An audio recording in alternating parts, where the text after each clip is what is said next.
What's going on, everybody, and welcome back to the A Show with the Kings of Pro Wrestling Podcast. I'm Justin, here with Meelz. What's up, Meelz? Hey man, we here. It is NBA free agency. It is the craziest time of the year. Everyone's Canva Pro account is going crazy with breaking graphics and shit like that. Um, but overall, it's good. It's good, man. It is a very warm, sweltering day in New York City. I felt like I had something to ask you, and then I completely forgot. I feel like you're Um, gonna remember. I'll probably remember it along the way. Let's see what's going on.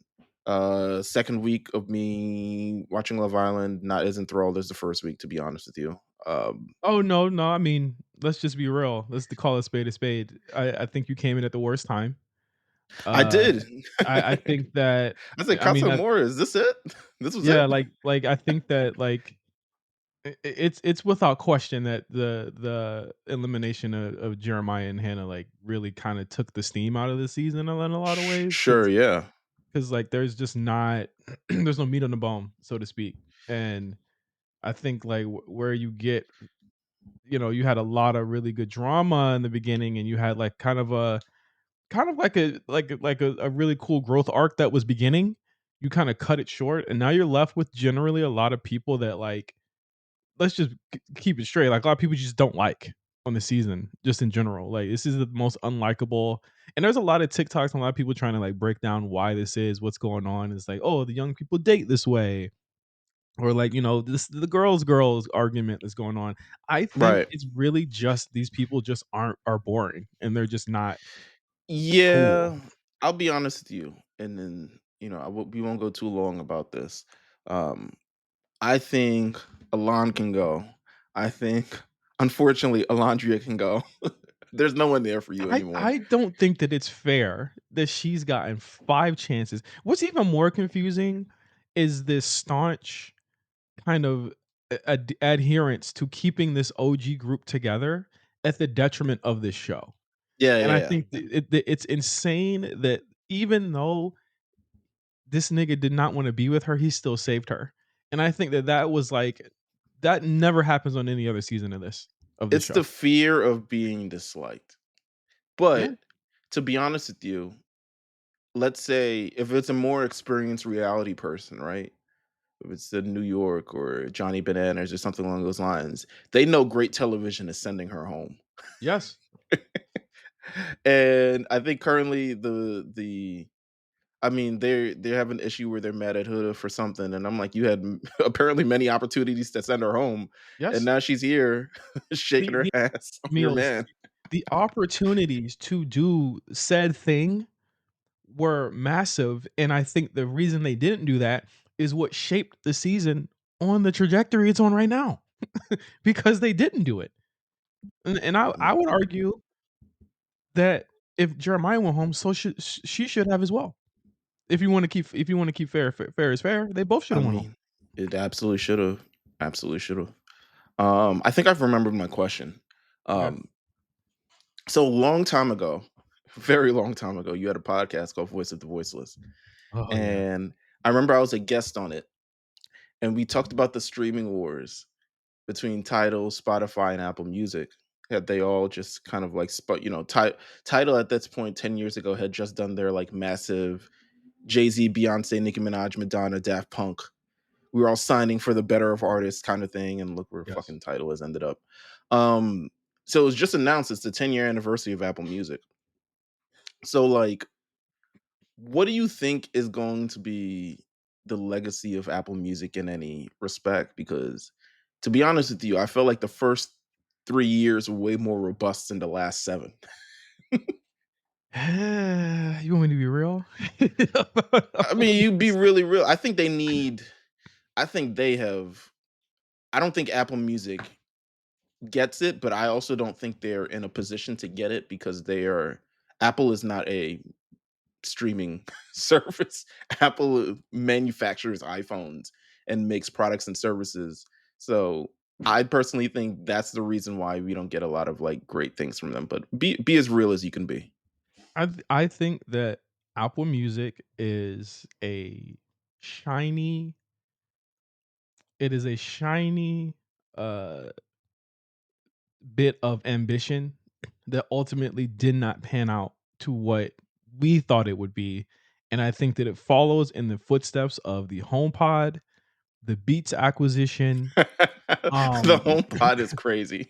uh, and need I say more of just things that Apple does just because they can, just because Yeah. they wanted to do it, and I think this follows in that footstep of those things. What do you think The has been the most successful, like, thing? Is it Apple TV?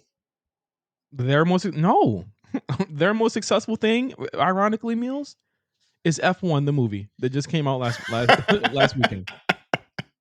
Legit. It may legitimately hit almost close to $1 billion this summer. That is the most Wow. that is and I saw it last weekend. It's a fantastic movie. That is probably gonna be the most successful thing that Apple has done just in terms of entertainment leaning things. Like their original movie stuff has been really great. I love Killers of the Flower Moon. That shit Mhm. flopped. F1, huge hit. No one expected it to be as good as it was, right? Damn, I gotta watch it, I guess. Damson Idris great, Brad Pitt great. Um, but I think with Apple Music, here's the thing. The streaming wars, they thought they were on top. And remember that they were coming into it with Spotify already having the most, listeners at the time, and it was a battle at that point, right? The most successful thing they did with that was the exclusive album drops, the artist focused, artist featured radio stations and shows, Yeah. things that we did not realize, as young as we were 10 years ago, was not sustainable. Scott is not showing up to the studio every week. To Drake is record not. some show. Exactly. Drake is not showing. Well, to be fair, I'll give it to him. More often than not, Drake was hosting that show, or at least did the recordings for that show. I'll Yeah, give I him that. mean, I'll I give would him that. say he He went did I above and think he beyond because he set the standard for what everyone should be doing. right, right, right, right. Um, and I think him, like, putting people onto a lot of music and him being as big as he was in 2015, like, damn near close to the peak of his powers, um, really lent a lot to that, but I do feel like generally, like, again, like you said, super unsustainable. Super no one I mean, the original programming on Apple Music, no offense to Ebro and all the other people like that, I could literally give 2 shits about it. Yeah. Like, they don't permeate anything other than people who really seem to enjoy Apple. Um, so it's weird to me. I mean, they built this entire ecosystem, built this entire thing. Music itself, I can't even say I haven't researched music in so long. I used to be really on top of like what is on the decline. Is streaming on the decline? Is digital sales on the decline? I haven't like really researched that in years. Um, so I'm unable to know if like are people actually using the app in real time. Like, I think what it is that like, well, we could look it up right now. yeah, that's Um, true. top One of the big streaming. things I thought, and I know you guys had it with the what was that Amazon streaming service again? The Amazon Live service that you guys were I forgot what it was Oh, called. Amp. Amp.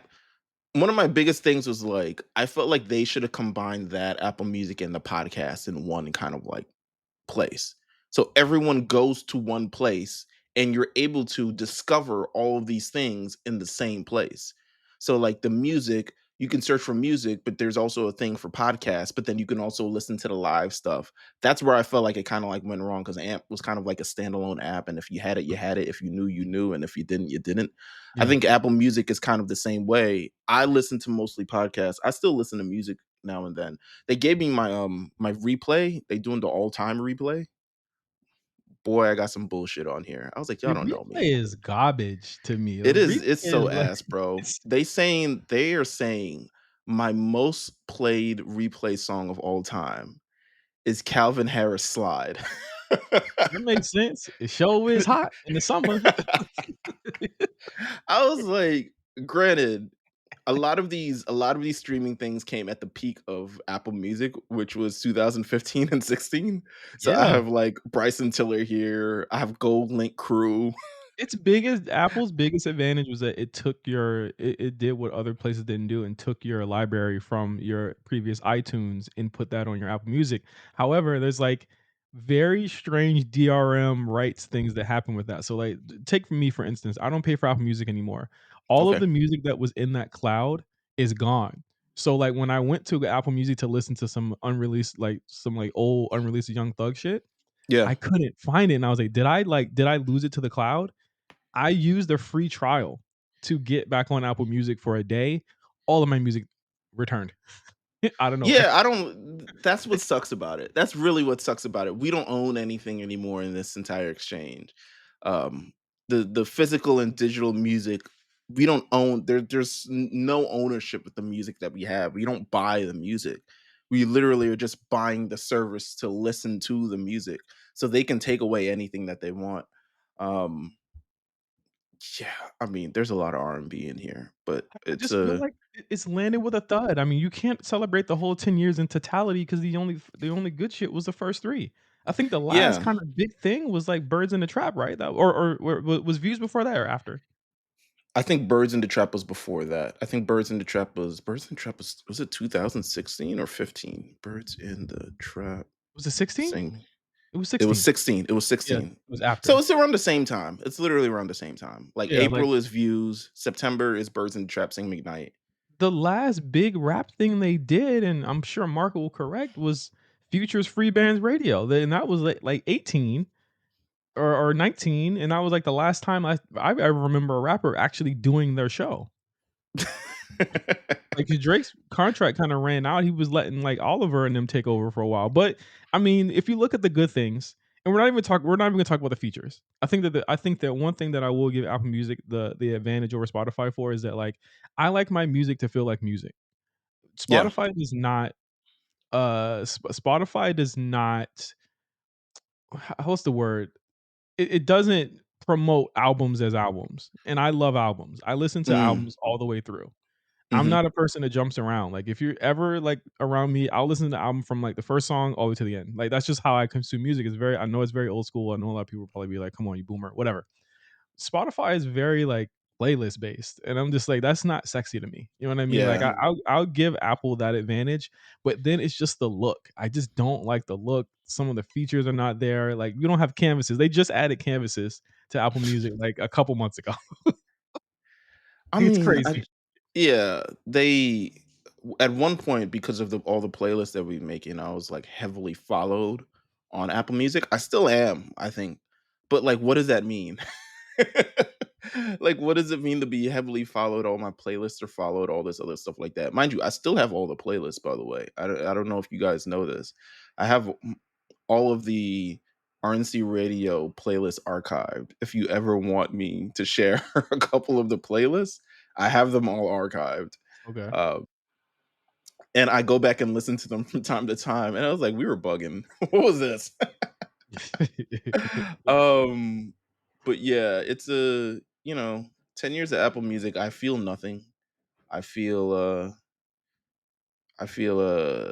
yeah, just nothing. Oh my God, 2019. Do you want to hear our RNC Radio Live from 2019 playlist? Just a quick few songs. Yeah, what is it? So we kicking off with Pure Water by Mustard Amigos. I remember this one. I think I still have it saved. Yeah.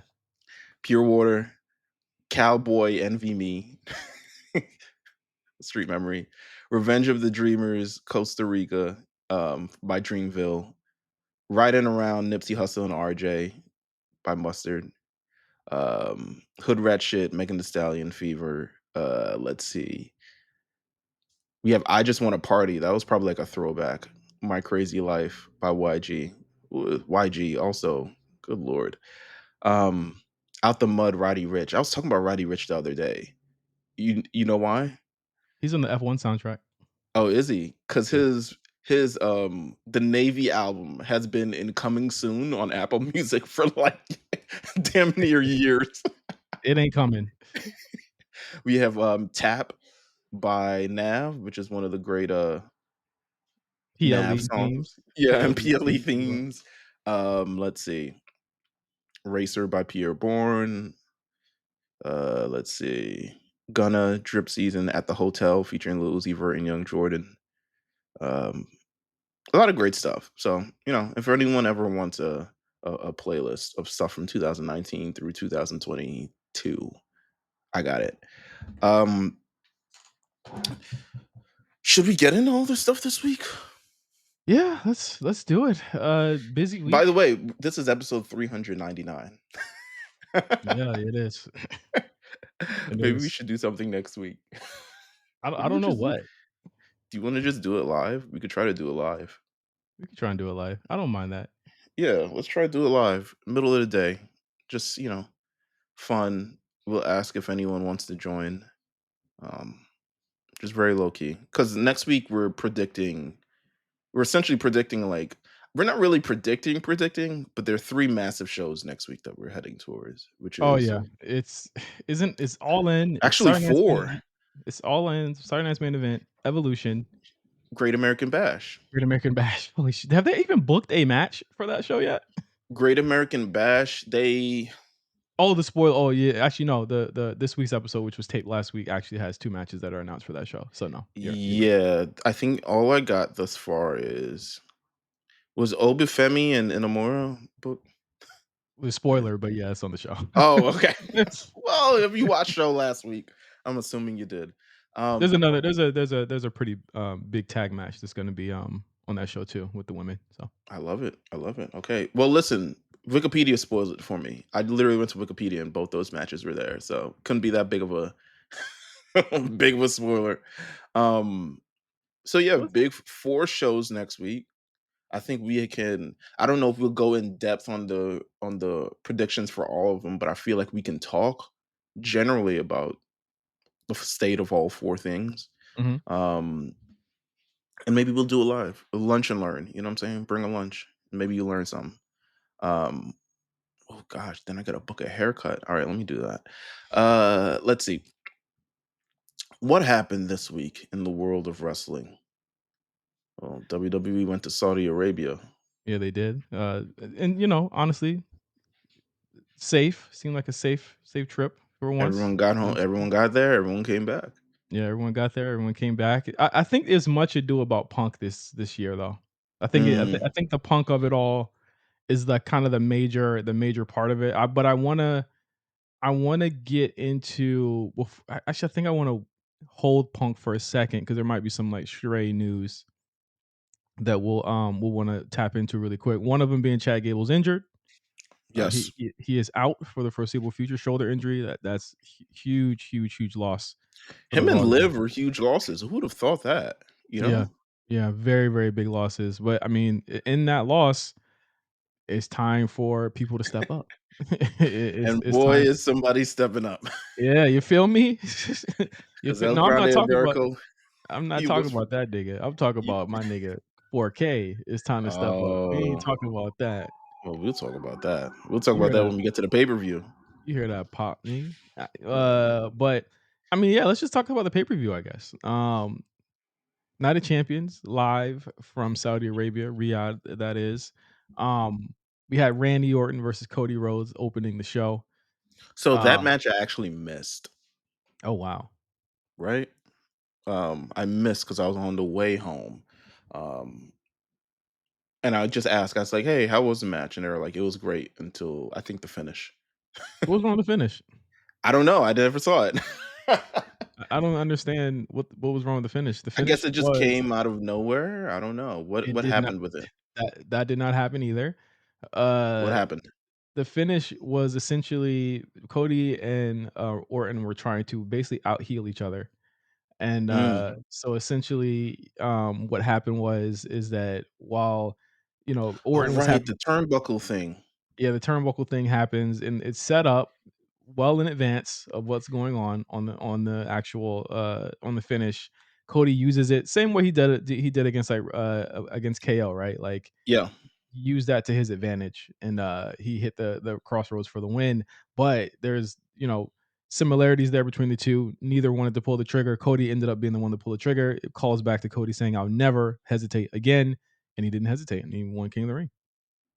And he popped his shit after too. He was just like, "I know you love these characters." He called them characters, but You know what I'm saying? I'm the king. I'm trying. It's time to get my ball back.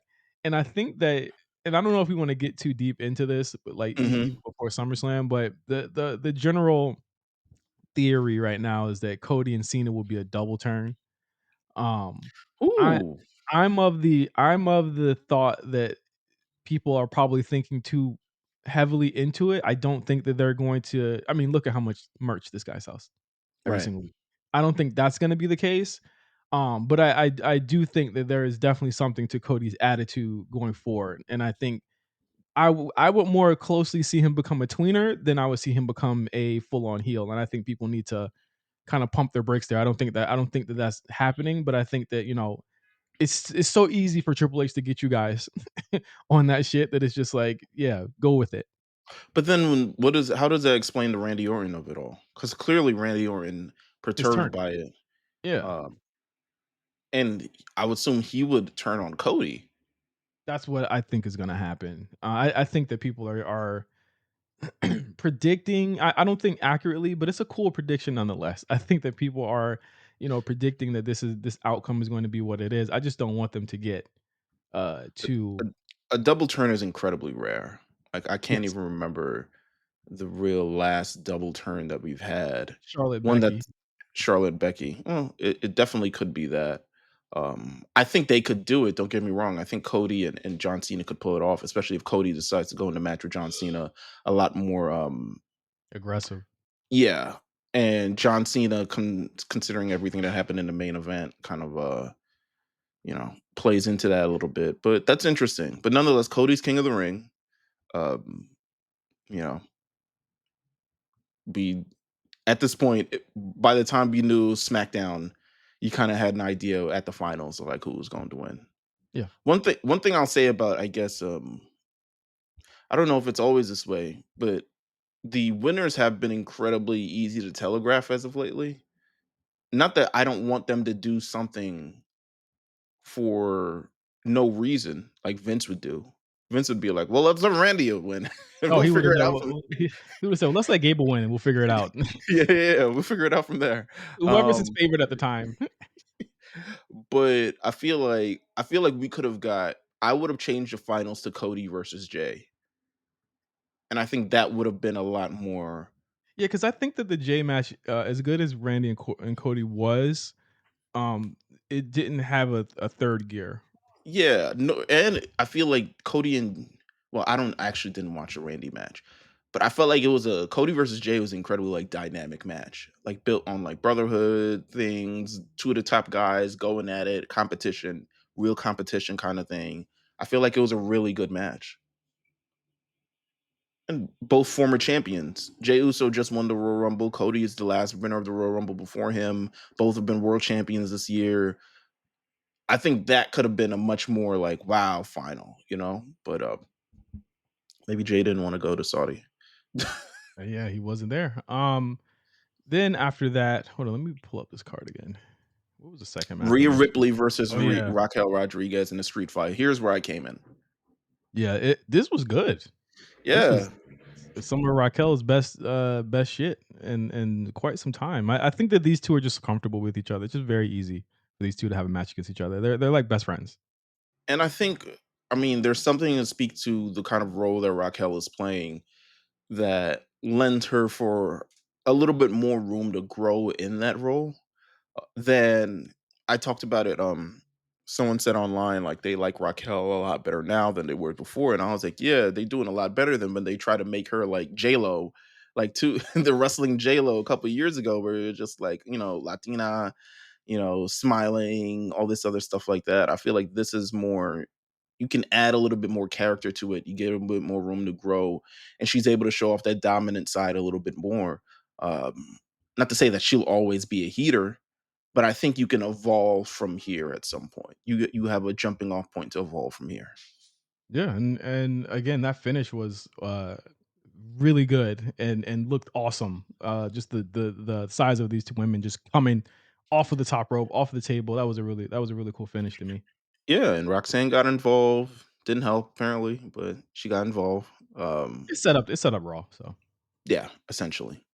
And then We had Sami Zayn defeat Karrion Kross. Now, Hey man, hey man, what? hey man.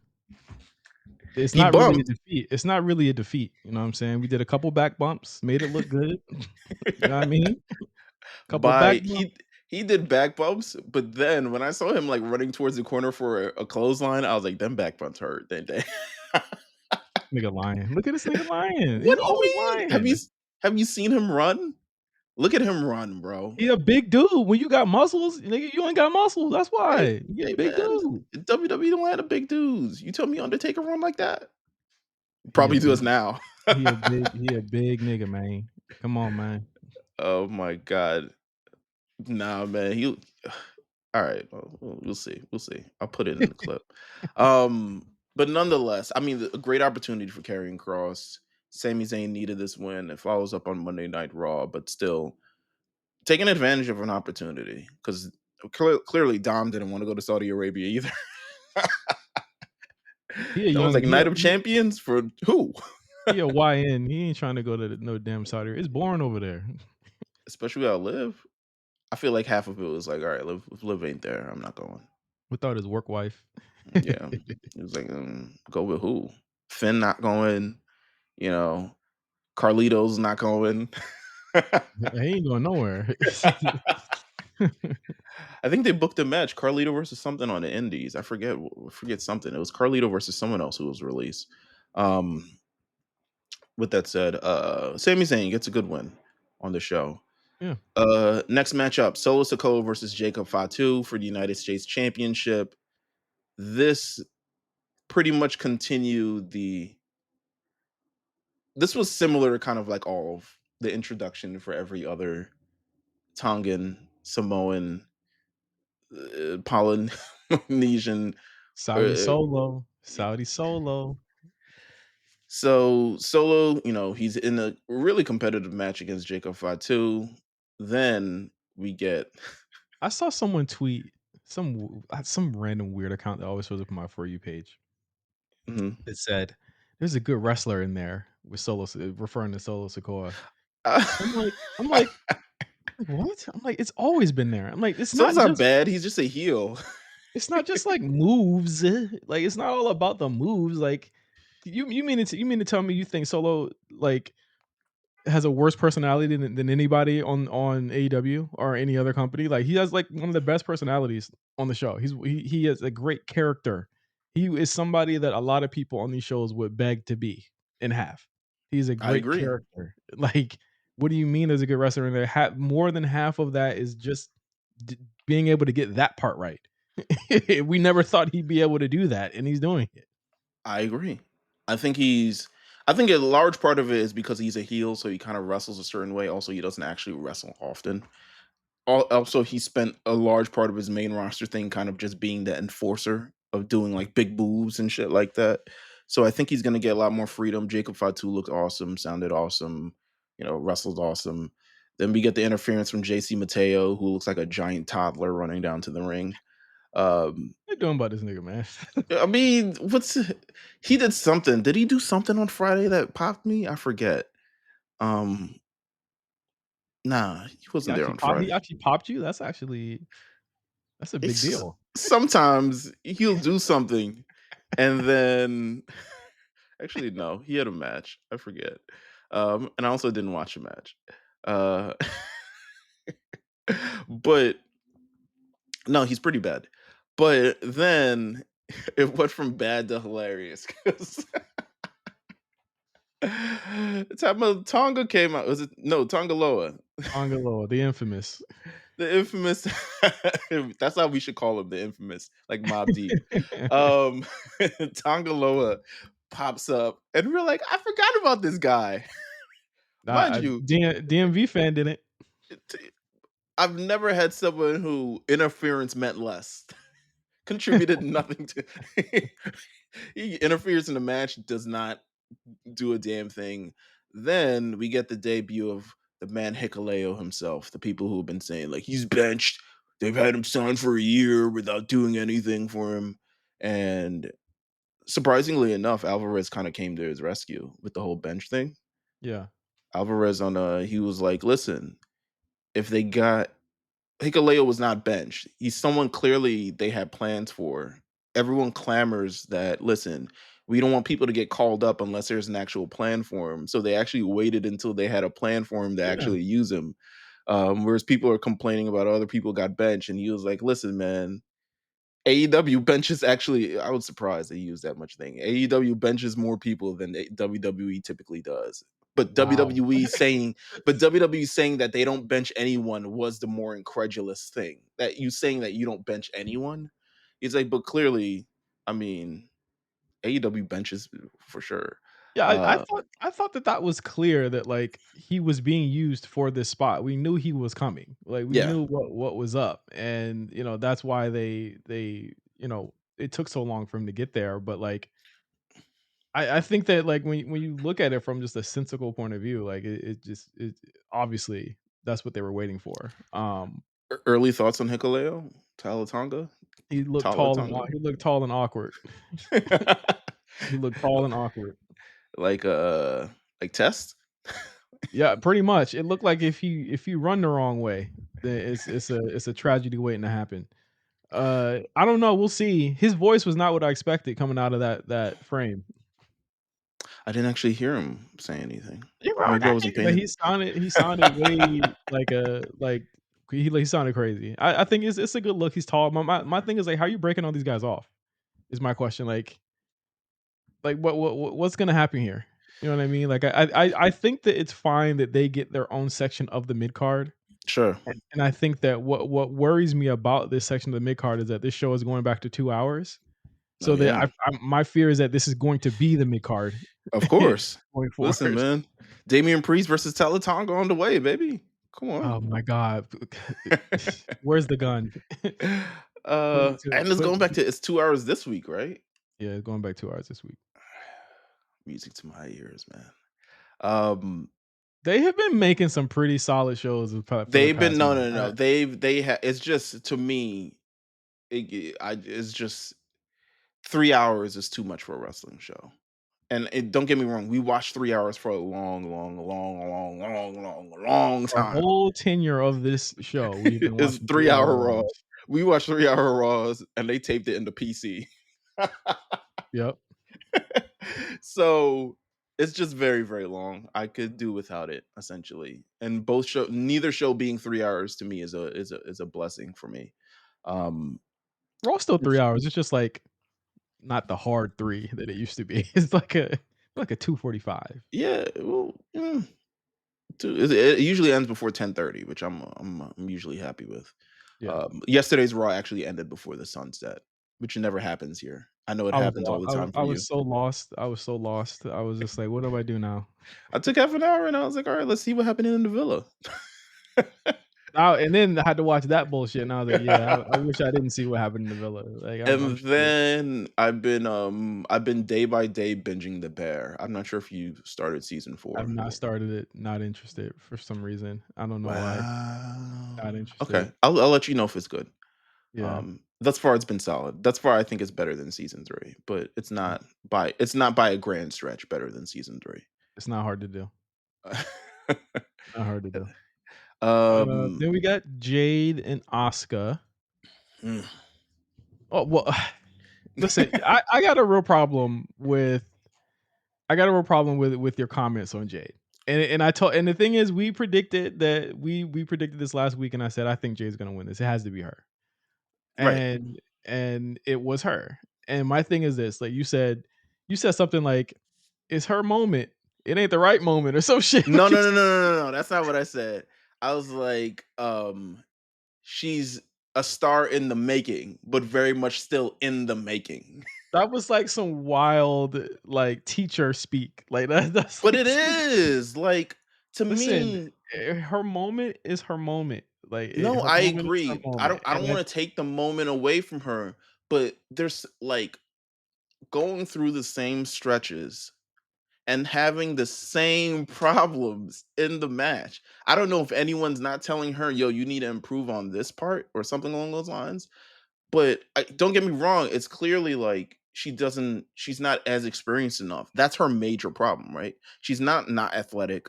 She's not a star. She's a strong, I think she's not a bad talker at all. She has all the quality skills, but it's just the in-ring experience isn't there. But then there's some, I feel like, mistakes that she's making where it's like, yo, just improve on that. Don't you watch your matches? The selling is definitely a problem. I'm like, why are Selling you is a huge problem. Stop why kipping up. the kip up shit crazy to me. I'm like, you know you ain't supposed to be kipping up on that knee. Then But I don't. think I was like, just don't have her work the knee. no, she gotta learn knee selling, bro. That's the only way you can take her down. You just gonna say, I "Oh, my need arm, owie." Like, Get her in the booth. Tell her why Shawn Michaels circa 2002 through 2003. You know what I'm saying? Where he's selling the back because he just came back from back surgery and Triple H working over the back. Tell her watch a lot of that. Like Shawn Michaels does a lot of incredulous selling, but his selling is going to make sense. It takes me out of the match when it's like, you know, it's the same problem that John Cena had back in the day, right? Like when he started 2004, 2005. It's the same problem Batista had back in the day. Someone would work on Batista's arm and then he clotheslines the shit out of a nigga and then it's just a she wrap. is Batista of the women. She is She Batista of the is the women. Batista of the women. She is 100% the Batista of the women. I think it's well deserved. I think you continuing to invest in a star that you need to invest in. And that was my point too. It's like at this point, WWE has a shit or get off the pot with her. Like they have to get the return on investment at this point. Yeah. Um, and I think that like I'm not sure she like who's somebody that that like really learned a lot working like on the job training type stuff, like a call up or Like Trish somebody like Stratus? Oh, you talking yeah, about like recent? like recently, like who I think generally a lot of people come up from NXT and elsewhere are pretty much kind of fit for the job, but like it's very rare we see a lot of people learn this stuff on the Dominic job. Mysterio. There you go. And he's still He learning. wasn't called up technically. I mean, but he's yeah. But he was hired at that point for that, Right. right? Right. And I think that again, like learning on the job is definitely it's tough. You know what I mean? And what she has to go through particularly is very tough. It's a tough gig. There's a lot of shit you got to remember. I Sometimes agree. you might not be remembering it. Like I'm not sitting here saying she is the greatest of all time. I'm not sitting here and I don't and And I I'm not definitely saying she agree. the worst of all time. I'm just saying there's certain things I'm just like, bro, we gotta the selling has to improve for sure. Yeah. It Yeah. it just has to. Because it takes you out of the match. And I think it's going to result in a unfavorable reaction towards her. Now, I'm not After a saying while. I'm not the audience where it's like all the Saudis are racist against black. I'm not in that world of it How do you feel all. about that? How do you feel about that? I think that I is so think like dramatic to I think it's not only an issue and the thing is like there's actual like real racism and stuff going on, right? But yeah. I don't think there's my thing I learned this week is that it's not just native to WWE. Like seeing all the Love Island comments of like, oh, dark skinned women and they're being treated this way compared to like Huda or something along those lines. Like I see all that stuff coming up my timeline. So I'm like, oh, this is not just like this is like a thing. But I also feel like sometimes it's not the answer. I just think you put people in positions against people who are incredibly favorable. Asuka has a Yeah. lot of great um stock with the WWE fans, and she is just returning, and Yeah. she's cool as shit. Yeah. So you're literally bringing back Asuka, and she's losing to Jade. Um, so you're gonna have people kind of like both on the other side. You can see the kind of direction of where it's gonna go. Now, shout out to Jade. Jade was incredibly classy on Twitter, essentially saying like, "Yo, this is one of my dream matches with Asuka. I'm glad I got to do it." Blah blah blah. Blah. Incredibly classy, like stuff that you don't really see much anymore, to be honest with you. Um, Least of which not from her, yeah. yeah, yeah. I don't know, I seen Nia Jax tweets a couple of yesterday. I was like, yeah, well, he's still messy in the division, but we here, which also confirmed our like the who told Tiffany We about told Tiffany about the the basement basement. with your daddy. And make sure you say it just like that. She had a mole in the operation, bruh. She Uh-huh. said, "Bro, who from OVO is talking to me?" But um listen, she's doing great. She's going to be at SummerSlam, which is a big massive deal. Um, she's going up against Tiffany Stratton uh, currently. I still don't think she walks out of SummerSlam with the title. I think we still got more cooking in the oven to go with her. Um, in terms of like, I think you use this to help build a great Royal Rumble run for her, and I Yeah. think you also make her win the Royal Rumble. But then also the Royal Rumble is also in Saudi, so It feels it truly feels like it'll either be Bianca or Jade winning the Royal Rumble at this point. yeah, yeah. I'm seeing Big Three next year at Bania if they continue to go through that. Yeah. Um, but we'll see. It was a good, shout to Jade, massive win, um, and also a very classy thing on Twitter afterwards. Yep. Now let's get to the main event because this main event better than you know what this was right where it should have been. All the other matches were terrible, but I thought this was really This was good. it was a good pace and good speed for both men. And I think it leans a lot to the credence of CM Punk understanding what he's working with and understanding what he also brings to the table. Because Mhm. they did not have they had like a wrestling match. Mhm.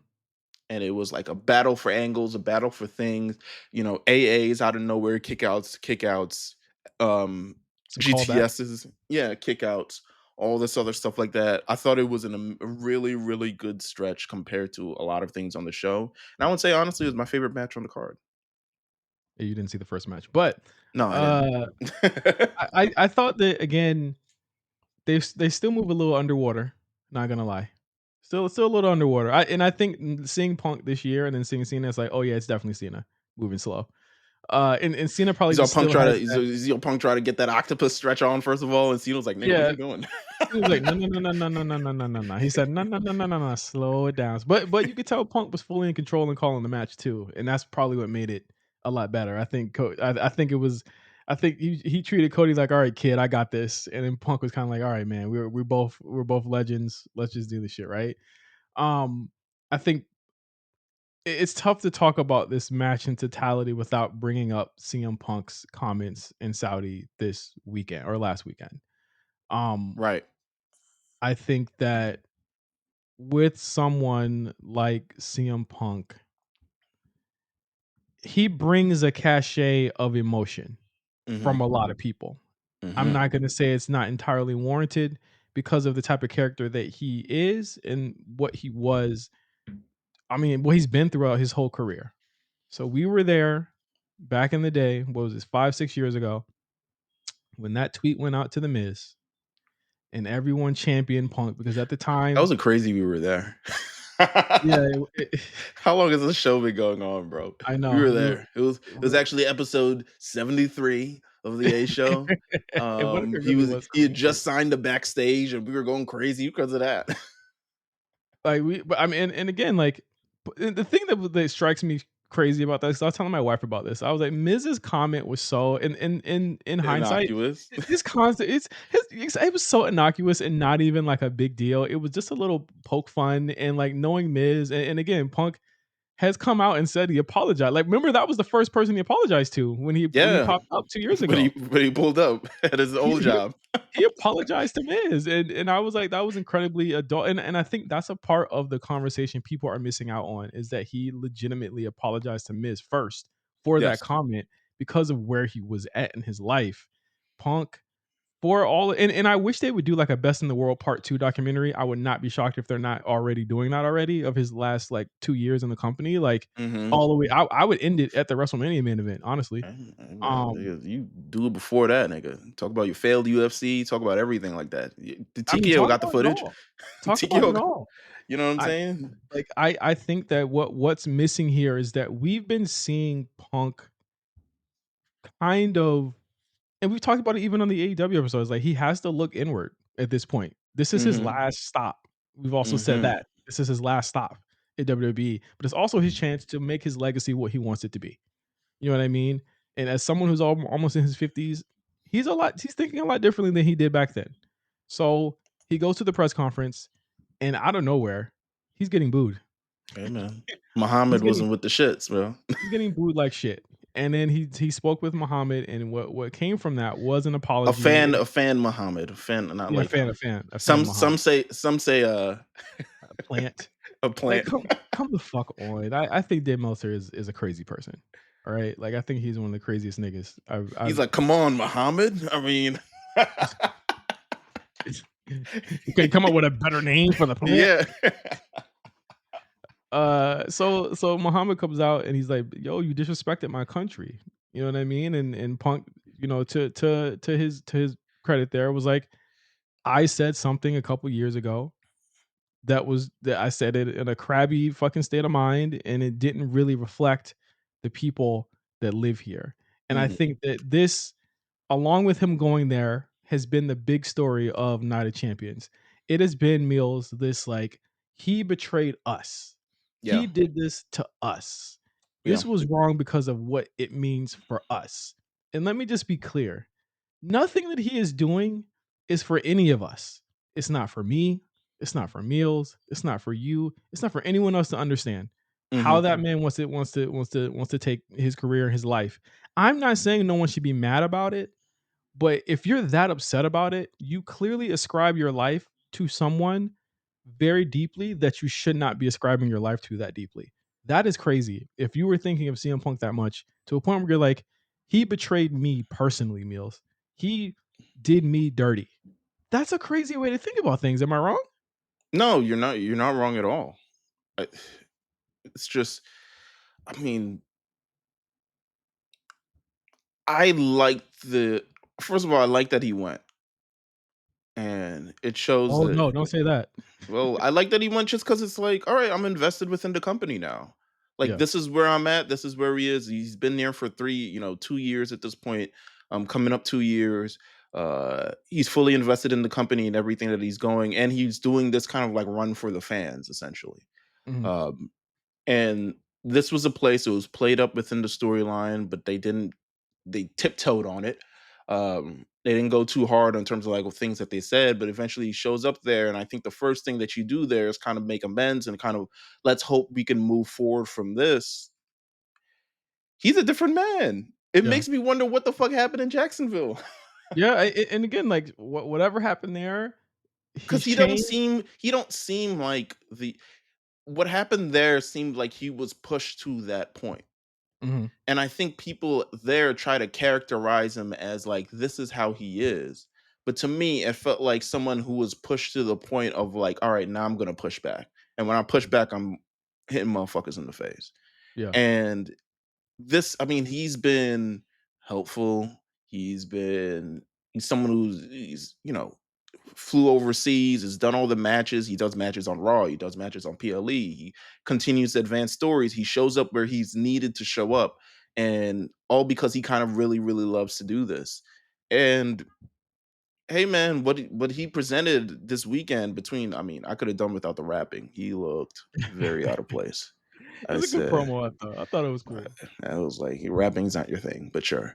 Um, but everything that he did that weekend and then some, I thought was fantastic, and I think the people also felt that was fantastic. I think it was great for them to realize this. People still booed, but also like He's there. people, yeah, You know what I he's mean? there. Again, like, say what you want about KSA, say what you want about, Saudi Arabia. It's all true. You know what I'm saying? Like, all of Hmm. that shit is fucked up. I think that my I guess my bleeding heart is like all those people are not like that there. You know what I'm saying? Like we could shit on the regime, but don't shit on the people. The same way people will look at America. You could shit on the regime, but there's some good people here. I'm not saying everybody is. I mean, look at who fucking voted for Trump. But Yeah, man. you know what I'm Listen, saying? Like, there are some good people here. And I think that if you're thinking, okay, he just wants to entertain the people that really come out there, the good, like the people that he comes to entertain for. Those are the people he disrespected. And again, if you guys have ever been an adult or anyone with a job, it's tough. You have to make decisions. Sometimes you have to absolutely. make decisions for your job. And the thing that's crazy to me is that people are like, he's doing this for his job. I'm like, well, what are you doing at Hardee's, nigga? What are you doing at Starbucks, nigga? You gotta make decisions too Yeah, for your realistically, yes. livelihood. I'm not gonna knock him for making fucking decisions. We But fucking also he watched the knows it's show. bigger than him, right? Like selfishly, if he Yes. doesn't go, it's really all about him and how he feels and kind of living up to the moment. But he knows that this it's truly bigger than him. Yeah. It Um, really is. so you know, props to him for this weekend and apologizing.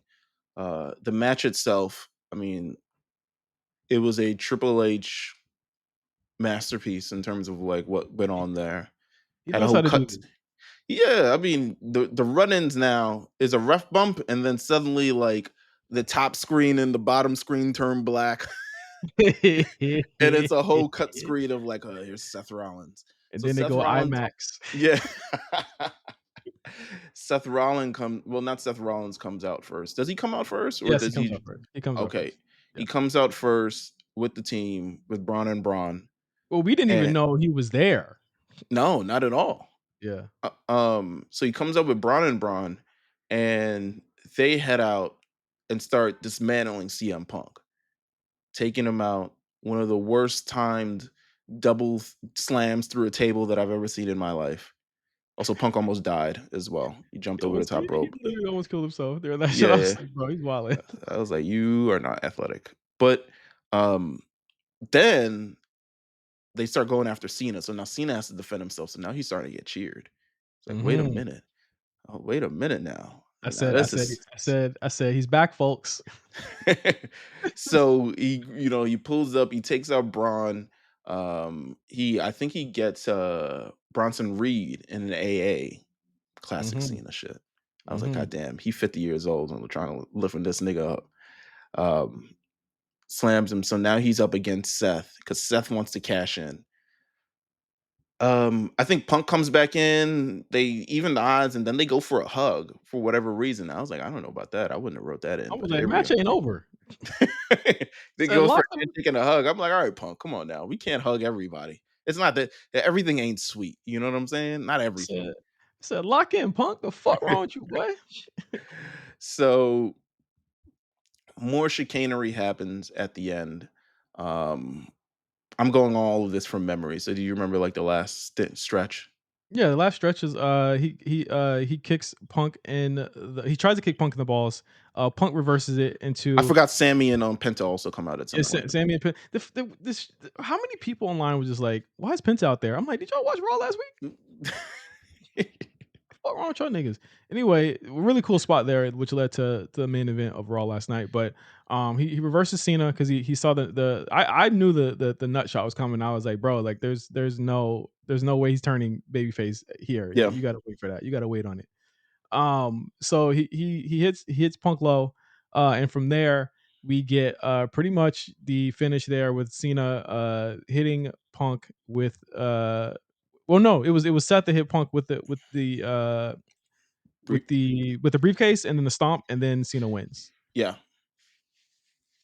So you know, we're building to where we think we were going to go the entire time, Yep. which is SummerSlam.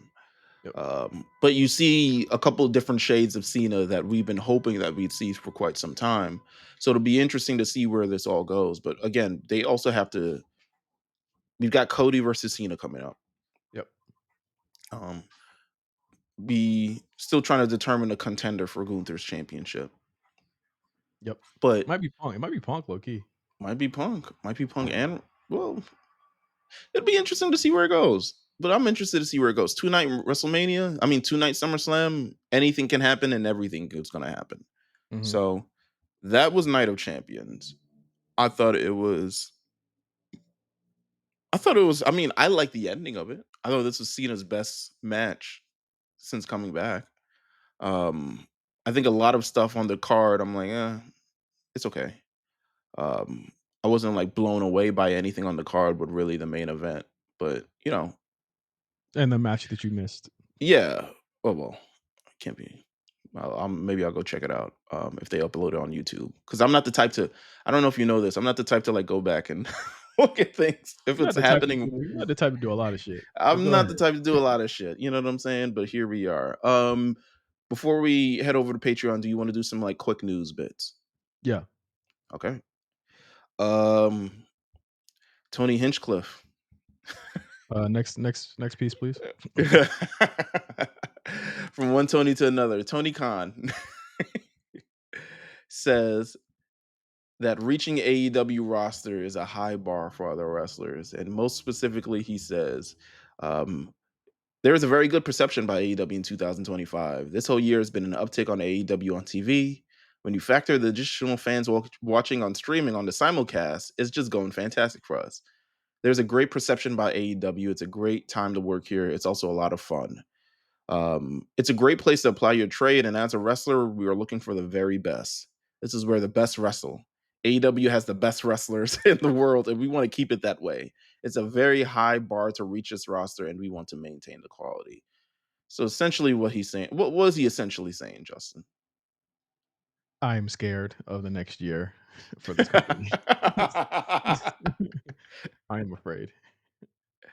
He's saying, listen, man, you got to be a good wrestler to work here. We don't just take it. I mean, that's what it seems like he's saying. The gatekeeping of this thing is kind of nuts because I think you're able to, if you give anyone an opportunity, I think depending on the circumstances that they're in, they could thrive or they could not thrive. If Dominic Mysterio isn't given an opportunity in 2020, who knows where he becomes now? You know what I'm saying? If Tony Storm wasn't given an opportunity in 2019, she wasn't any better than she was in WWE when she signed up to AEW. But she got I the think opportunity to be better I in think AEW. narrowing the entrance, the entrant or the barrier of entry into AEW by continuing to kind of outmode and say like, "Hey, if you're not as good as Will Ospreay, you're not gonna make it here," is more than likely, I feel like will fuel people in the wrong way. I think it's gonna fuel people to wanna leave more than it will fuel people to wanna do better or like live up to that. Like it's very much like again, the startup like when you work at a startup, it's always a point of working at a startup where they're like, "Hey, you should work as hard as the next man because they're the ones that are pushing us to these KPIs and this ROI on this one thing that we're working on. Everyone needs to Absolutely. live up to this ideal." It's a very startup way of doing things when you know that like real actual companies, the only way that they work is by teamwork and partnership. So like even if you're not good at a certain thing, they will find something for you to do that you're good at and they'll strengthen you from there. Like what they did with like Harley Cameron, she was very good at doing one thing, and Right. then they stuck her on Collision or ROH. You know what I mean? Like that's because why Meals? She's not as good as Tony or Monet or anyone else above that level. So they said, "We'll give you like a push here. You know, people laugh at you. That's cool, but then we're gonna push you right back down." And she's injured now, but like that's what it looks like to me. It's like very startup leaning type speak and verbiage, and I find that like it's odd that like Tony would continue to kind of parrot that comment. Mhm. I don't know if that's like verbatim, but like what and parrot it from what Will Osprey said and what Swerve said. It's like you guys are like actually actively pushing people away from that type of product, and it's like you're going very head on into this elitist kind of internet mindset where it's like there is actually like character guys like we mentioned earlier. Like there's a good wrestler there inside Solo Sokoa. Imagine Solo would be like the biggest star in AEW if he went there tomorrow. I'm sorry, he would be. You know why? He's got a character. Yeah. He's got a character. He's funny. He knows what to do. He knows how to talk more than anything. It's why Hurt Business does so well Right. because they can talk, because they look imposing. Like it's not a coincidence. Why like what you know why people are doing certain things well and why other people aren't. So It just is what it is, man. But yeah, the barrier for entry, I think they're gonna end up turning away a lot more people than they'd actually want to. Let's see. There have been plans, a little bit of news. It looks like Chris Jericho will be returning to AEW as his tour will be wrapping up. So it looks like he may be returning sooner than later. Um, Josh Alexander talks about going to AEW. Josh Alexander is weirdo. he's a munch. You see this nigga wearing the hat? He said he wanted to be there since the beginning. I was like, bro, did you re-sign to TNA? Yeah, exactly. Like, cause like you said, he was wearing the hat like he like a first round draft pick. He just working with the Callis family, nigga. Like you ain't doing Yeah, nothing. man. His first match, he got beat by Hangman, didn't he? Yes, he did. What a munch. Um, Elena Black says she wouldn't return to WWE today if they called her. It's cool. I don't think they're gonna call. Um, A Also, maybe battle royal for the women's title has been added to WWE's Evolution. It's going to be then the winner will receive a women's championship match at WWE Clash in Paris. So, anyone you think that could possibly be in this? Stephanie Vaquer, she's already said she's in it. Um, Julia could be in it. Nikki Bella could be in it. Mm, I think it really sucks because the Liv Morgan injury really, really, really hurt Nikki Bella, I think, and it's made it very tough because, like, now to me, she's like the shoe in to win Yeah, Nikki because of Bella, it. right? Yeah, Nikki. Yeah, because like, I feel like it should have been Steph, but, like, I feel like they're Because gonna it keep didn't seem. putting. I think she said she's not going to. This isn't going to be. She's going to have a little bit of an extended run. Yeah. So, I mean, So maybe it could and that's a big time match for SummerSlam, and I think that, everyone wants Steph to kinda step up to that role, but I think they're gonna keep putting roadblocks in her way, so to speak, until it's time. Like, I will push the Steph win off until, like, Mania. yeah, I think you could realistically do that. The thing is that Rumble looks so crazy right now, Meals, because Liv will probably be coming back. I would almost like if you're not gonna have her do that, go for the title. I'd almost have you keep her off of Rumble and have her debut after or come back after so she can go after Roxanne or whoever. I think so as well. That's a pretty smart idea. If you're not going to have her win, I wouldn't put her in the Rumble. Yeah, don't put her in the Rumble, especially because it's like it could be Bianca, it could be Jay, it could be Vaquer, it could be Julia, it could be anyone. A lot of people are getting that rub, Yeah, and it's I don't you know. you turn Liv into an instant face if she wins the Rumble. Yeah, and then she has Overcomes. to win the title again. Yeah, absolutely. Um, let's see. No more news. I mean, nothing's really that interesting. Um, yeah, I think that's it. I think that's all we got. Yeah. All right. So thank you guys for listening to the A Show. Next week is huge prediction show. We got Saturday night's main event. We got Evolution. We're gonna talk about All In and I really want to get into the stature and what this All In means for AEW in year six meals next Yes, week. Like I yes. want to talk about that. I think that it's like Stadium status. I think that it's making a lot of it's making a lot of how do I say? I think coming out of this show is going to be telling of what this company is. I Hmm. think, and we'll talk about it next week on the A Show. So for Patreon, we're going to be right back with you guys with show reviews, and for everyone else, we'll see you next week on the A Show. Peace.